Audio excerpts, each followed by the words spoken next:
but I'm not. No, we cannot allow the pillar of our culture to be destroyed by civilization from the West. I told him like, friend, if I'm with you, then I feel as if you're supposed to be my wife. There's no longer a debate in Uganda. We don't recognize homosexuality as a human right here. The anti-homosexuality bill, which was tabled in Parliament, proposes life imprisonment for gay activity and death for aggravated homosexuality. I'm the very first gay man to be open in Uganda. I'm a teacher by profession. I went to one of the best schools, and here I am.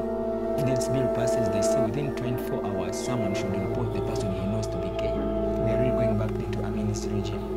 Now we have pushed the dialogue by force. This hot verdict today has shown that indeed justice is possible in this country. I'm going to continue on.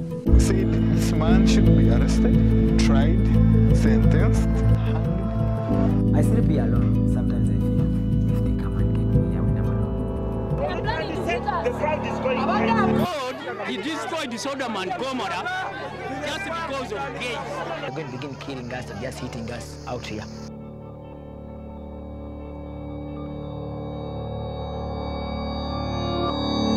The synonym of the queers here. K-U-C-H-U. They kept on saying we're not here, but of late,